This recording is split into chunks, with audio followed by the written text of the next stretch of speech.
अस्सलाम वालेकुम, उम्मीद करता हूँ आप सब खैरियत से होंगे। मैं अभी एक प्रोफ़ेसर की वीडियो देख रहा था। उस प्रोफ़ेसर को आपने शायद काफ़ी दफ़ा देखा भी हो, प्रोफ़ेसर जिन के नाम से, इतनी जियान के नाम से, इसी तरह उनके नाम है। तो वो प्रेडिक्शंस करते हैं बेसिकली ना, उनका काम ही वो हिस्ट्री को अपनी बेस बनाते हैं और उसके अंदर से पैटर्न रिकग्नाइज करके ना करंटली सिचुएशन को अप्लाई करके बताते हैं कि यार अब क्या क्या हो सकता है। उन्होंने 2-3 प्रेडिक्शन बड़ी मशहूर की थी, एक तो ट्रम्प के इलेक्शन जीतने की और एक ईरान की यूएस वॉर की थी उसकी, और वो बड़ी एक्यूरेट थी। अब उनकी क्रेडिबिलिटी है प्रेडिक्शंस में, और ये नहीं वो हवाई बातें करते हैं, वो जो बातें करते हैं उनके पीछे वो रीजंस बताते हैं क्या क्या रीजंस हैं जिस बेस के ऊपर ये चीज़ इस तरह एस्केलेट कर सकती है। तो अभी जो उन्होंने प्रेडिक्शन की है ना, वो आप अगर पाकिस्तान में रहते हैं ना तो भाई आपके लिए बड़ी अलार्मिंग प्रेडिक्शन है। क्यों प्रेडिक्शन है वो मैं अभी आपको बताता हूँ। पहले आप वीडियो देखो, उसके बाद मैं आपको को रिलेट करके बताता हूँ कि पाकिस्तान के लिए डायरेक्टली वो प्रेडिक्शन किस तरह खतरनाक है। मुस्लिम उम्मा के लिए तो है ही है वो प्रेडिक्शन बड़ी खतरनाक, पाकिस्तान डायरेक्टली उसमें कैसे इन्वॉल्व है मैं आपको बताता हूँ। पहले आप वीडियो देखिए। Well, would you predict that by the end of 2027 will be the destruction of Al-Aqsa? Yeah, okay. So let's go into what we know about Al-Aqsa so far. Okay, so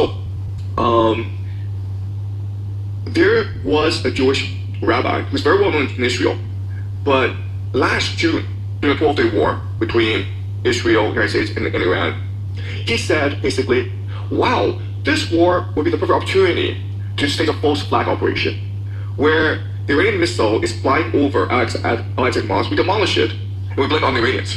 Then the Persians and the Arabs would go to war against each other, and we could laugh our heads off. What a great way to resolve the conflict in the Middle East. Okay, so that's one piece of evidence.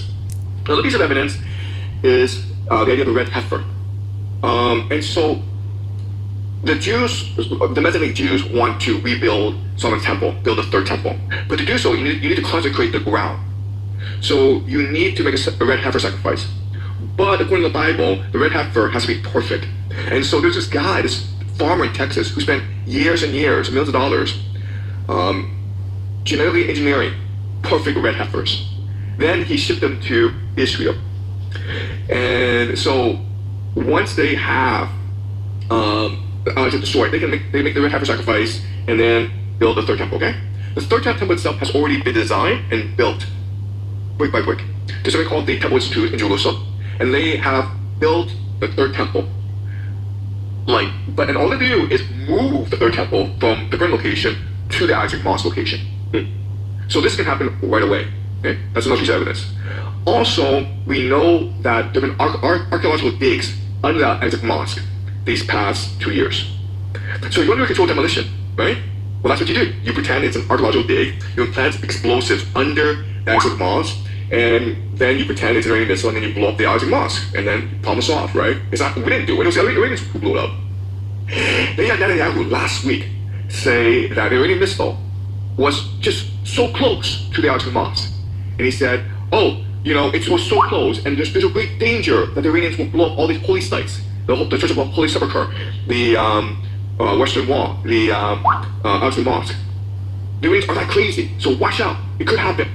Okay, so you have all these things lined up, and like you have to believe that, given the fact that right now Israel is run by these religious fanatics, given the fact that for decades these religious fanatics in America, the Christian Zionists, have been supporting Israel, given the fact that this war provides perfect pretext and excuse to destroy the Mexican past, they'll probably try something. Okay, but when I can't say. It could be 2027. It determines on how the war goes.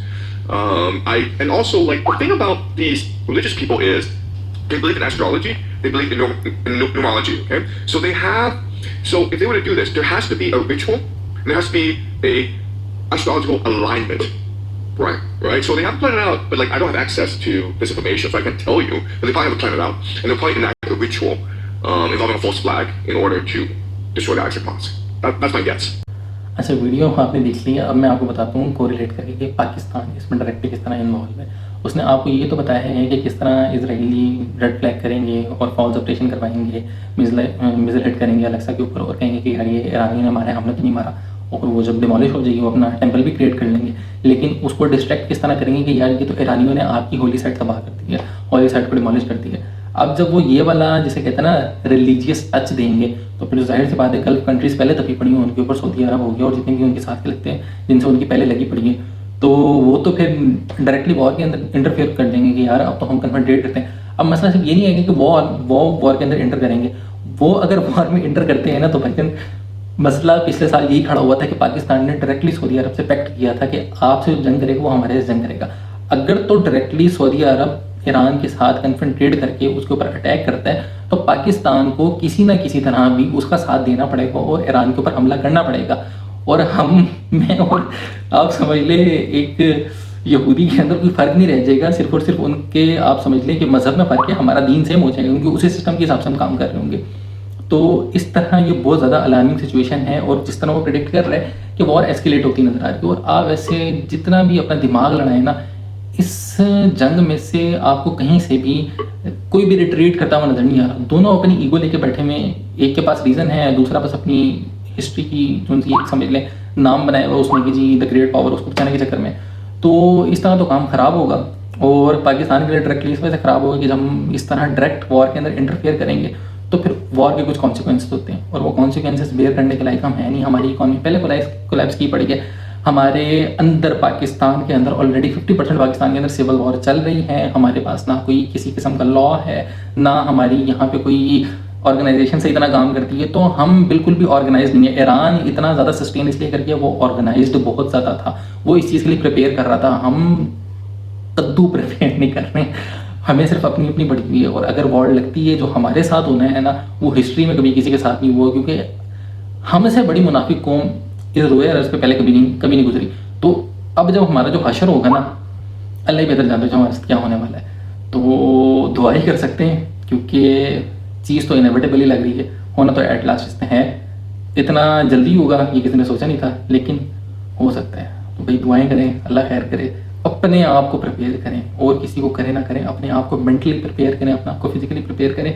इस तरह की situations को समझें, इसके अंदर क्या क्या आपने फर्स्ट मेजर्स लेने होते हैं, किस तरह की प्रिकॉशंस होती हैं, क्या क्या करना होता है, क्या क्या नहीं करना होता, ताकि आप गलत प्रोपेगेंडा से बच सकें। और जो इस तरह के एक्सट्रीम टाइम होते हैं इसके अंदर जो आप समझ लें बंदा कहत साली के शिकार होने का होता है, अपने खाना सेव करने का होता है, आपके लिए आप खाना सेव करें अपने लिए, यानी क्योंकि शेल्टर इस तरह का आपने ढूंढें ताकि आप कम से कम इसको सर्वाइव कर सकें, इसमें से सर्वाइव करके थ्राइव करके आगे बाद में बेशक जो मर्जी सूरत हाल बेहतर हो जाए, इस सूरत हाल में से निकलें, अपने लिए कोई ना कोई तैयारी पकड़ें। अभी से सोचना शुरू करें, इतना ज़्यादा टाइम है नहीं क्योंकि दुनिया के पास इतना टाइम नहीं। अगर मैं आपको लिटरली बताऊँ ना, ईरान ने जब से हॉर्मोज चौक की है ना, इनकी ऐसी की तैसी गुजरी है यार। पूरी दुनिया, आधी दुनिया की इकोनॉमी डिपेंडेंट उसके ऊपर हुई पड़ी थी।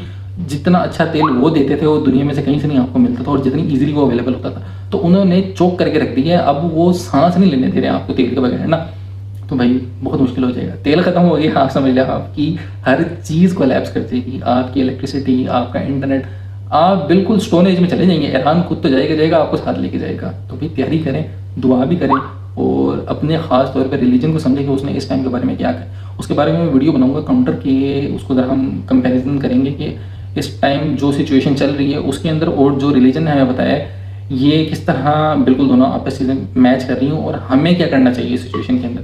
तो अभी तो फिलहाल यही था, बाकी मैं इस वीडियो का लिंक आपको डिस्क्रिप्शन में डाल दूंगा ताकि आप ये पूरी पॉडकास्ट देखें जाएगी, तकरीबन 2-2.5 घंटे की पॉडकास्ट। और इसने जो माइंड ब्लोइंग किस्म की प्रेडिक्शंस की है ना, अल्लाह खैर करे, बहुत हालात ख़राब है, बहुत बड़ा एक ड्रास्टिक चेंज आने वाला है जो कि आप समझ लें कि आता ही